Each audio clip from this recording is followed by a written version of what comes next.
បាទសួស្តីបងប្អូនអរគ្នាអញ្ចឹងនេះខ្ញុំមកបង្ហាញពីរូបរាងtripod នេះក៏ដូចជារបៀបនៅក្នុងការប្រើប្រាស់អូខេអញ្ចឹងដំបូងករណីដែលបងប្អូនចង់ថតអង្គុយគឺបងប្អូនយកនេះមកភ្ជាប់ជាមួយនឹងនេះមកដើម្បីឲ្យវាមានលំនឹងណាអញ្ចឹងជំហានបន្ទាប់គឺនៅកន្លែងនេះបងប្អូនត្រូវសេរីទៅតាមជាក់ស្ដែងអញ្ចឹងជំហានបន្ទាប់គឺយើងឥឡូវខ្ញុំដាក់ទូរស័ព្ទនេះចូលហើយយើងអាចបង្វិលចេះក៏បានដែរដេកក៏បានដាក់ចេះក៏បានអូខេអញ្ចឹងជំហានបន្ទាប់គឺបងប្អូននៅពេលដែលបងប្អូនថតគឺបងប្អូនទៅចុចកន្លែងប៊ូតុងនេះបិទបើកនេះបងប្អូនស្គាល់ជាប់ចឹងមកតែមកវាលោតភ្លើងពណ៌ខៀវហើយអញ្ចឹងគឺវានឹងចាប់ដើមចាប់មុខយើងហើយអញ្ចឹងនៅកន្លែងនេះតែនេះដែលបងប្អូនអង្គុយបងប្អូនអាចសេរីនៅកន្លែងកាមេរ៉ាវានេះមកណាចុះក្រោមបើសិនជាទៀតហើយឡើងលើយើងអាចសេរីទៅតាមជាក់ស្ដែងអញ្ចឹងនេះគឺវារេតាមមុខយើងហើយអូខេអញ្ចឹងយើងចូលទៅមួយចំណុចទៀតសម្រាប់ជើងកាមេរ៉ានេះគឺបងប្អូនឲ្យវាវល់ប្រហែលជុំក៏បានដែរអញ្ចឹងនៅកន្លែងបន្ទប់បិទបើកនេះបងប្អូនចុច2ដងគឺវាវល់យឺតណាគេវាវល់អញ្ចឹងណាវាវល់យឺតអញ្ចឹងហើយបើសិនជាបងប្អូនអត់ឲ្យវាឈប់ទេគឺវានៅតែវល់អញ្ចឹង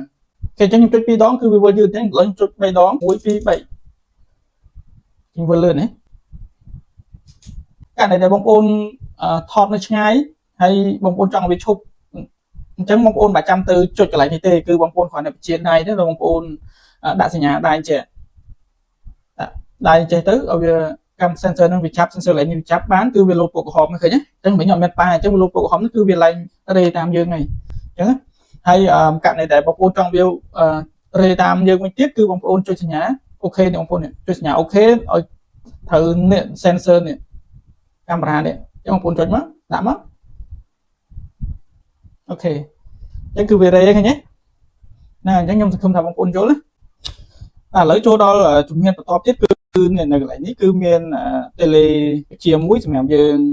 selfie ក៏ដូចជាថតវីដេអូអញ្ចឹងមុនដែលបងប្អូនប្រើវាបងប្អូនត្រូវសាកថ្មសិនបងប្អូនសាកថ្មពេញមក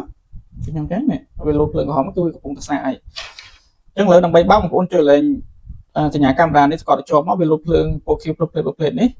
បន្ទាប់មកទៀតគឺបងប្អូនទៅបើក Bluetooth ទូរស័ព្ទរបស់យើងអូខេឥឡូវខ្ញុំសូមទៅធ្វើការបើក Bluetooth អូខេហើយឈ្មោះ VIP នេះអញ្ចឹងបងប្អូនចុច connect មក